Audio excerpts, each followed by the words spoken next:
We are some fine, young, very educated guys and gals. Our target escaped us. You need to return him to us. If you don't deliver him by the aforementioned time, we'll release the beast on him and on you.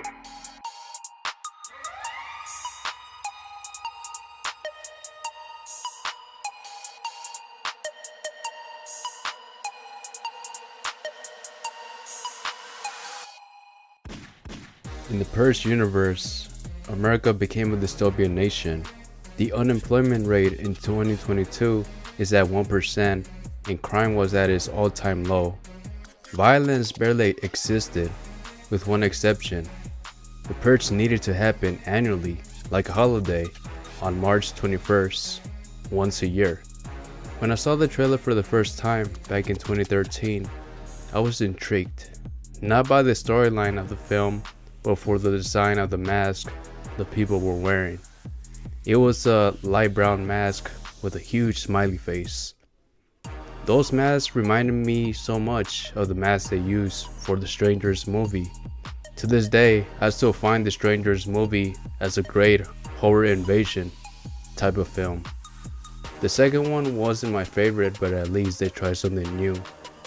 Since all the Purge movies are about surviving this terrible night, it was a good idea that the rest of the movies explored different settings, including different groups of people, from the richest people to the poorest. The only group of people who couldn't be touched was the top 1% of the top 1%. These are the people who control the country and are the ones that call themselves the new founding fathers. They are more like a cult than a political party. There are different characters these movies focuses on, the rich and poor. Some of them believe in fighting against the Purge, and some of them actually do support it and want the Purge to stay.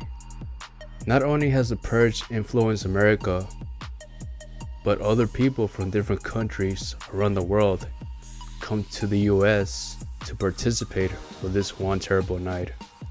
To understand how the Purge came to be, we need to start right from the beginning when the first Purge took place.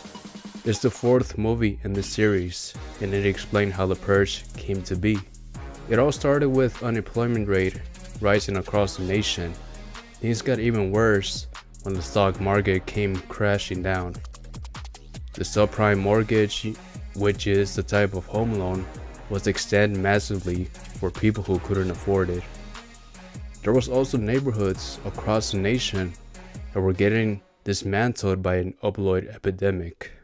This led to protests, and the American people were looking for a solution to all of this. Enter the NFFA, the New Founding Fathers of America, a new party that was a substitute to the Republicans and Democrats. They rose in the polls, and the NRA was now helping them financially with large donations to their party. The new elected president was supporting the new founding fathers 100%. Their promise was that they were going to revive America. The president also stated that the American dream was dead and that they will do whatever it takes for the people of America to dream again. Their solution? Well, you guessed it. It was to make the Purge become a reality.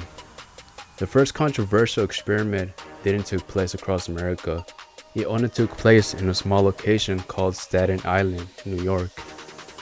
Dr. May Updale approached the new founding fathers with the idea of the social experiment. They all came to an agreement that for one night in Staten Island, all crime was going to be legalized for everyone that was living there. Before the experiment took place, the government was giving out money to people who were willing to participate and purge while this was going on. There were three types of people that got interviewed. To me, I noticed that they showed these types of people to show us, the audience, how they were willing to spend the night while this was all happening. For example, Skeletor couldn't wait for the night to come so he can purge and kill as many people as he wanted to without anyone stopping him. The next person to be interviewed was Isaiah. Isaiah is a young man who wants his community safe from all the terrible things that were happening where he lives. One major example was Skeletor. He was willing to go after him to keep his neighborhood safe, and most importantly, his sister safe, since that was the only family he had left. And lastly, we got a woman named Juani. Juani had no conflict with anyone. She was someone who didn't support the Purge, nor was against it.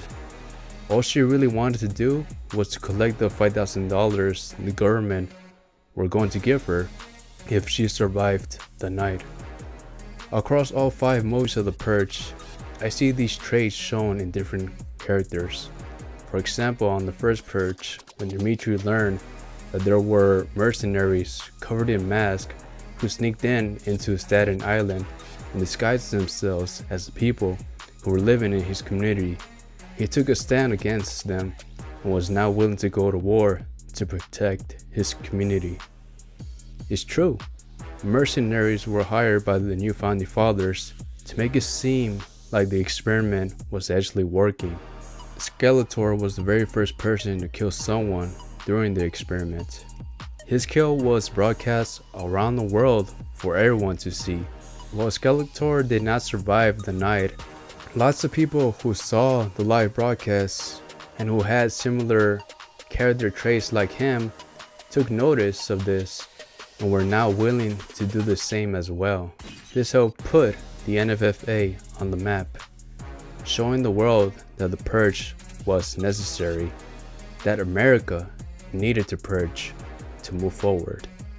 That's why at the ending of the movie, the new founding fathers declared the Purge as an annual thing and that it was going to take place everywhere in America, not just only in Staten Island. Another example was James Sandon and his family.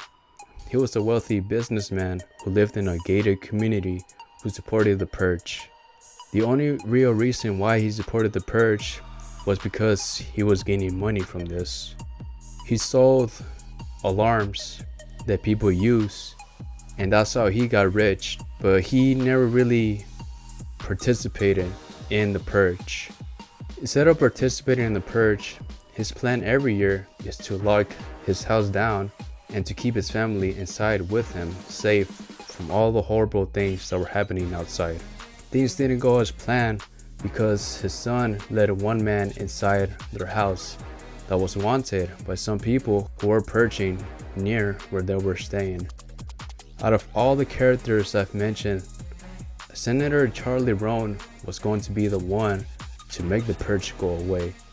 She was running for president, and her promise to the American people was that she was going to end the Purge once and for all. Was it risky for her to run for presidency and to stop the Purge from ever occurring again? It sure was, but she was willing to put her life on the line to make sure no one else would lose their family like she did. In one unfortunate Purge night, a young Charlie Roan saw her family get murdered, and she turned out to be the sole survivor of her family. The films only show a small portion of characters throughout the franchise. The 2013 movie only showed us a glimpse of what the Purge was capable of. The first started with the richest people, and then they expanded it to the cities and to the rural areas to see how the Purge took place from a different character's point of view.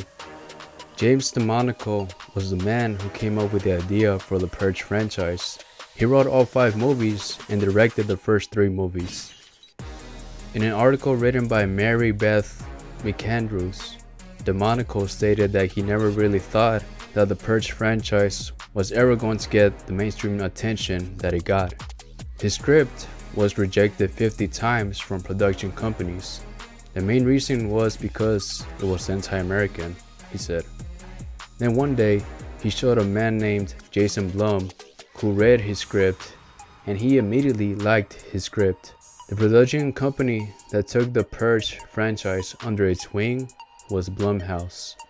Blumhouse has become one of the most celebrated film production companies, particularly recognized for its production horror films like Insidious, Megan, Happy Death Day, and The Purge. Not every character shown in these movies engaged in taking part of the Purge for this one night. Most of them were afraid, and some of them took a stand to protect the people that they care about. Some of them tried to protect their homes and workshops because the government wasn't going to help them. And then there's the ones that purge. The reason why they purge is because they believe that they need to release the anger that lives inside of them.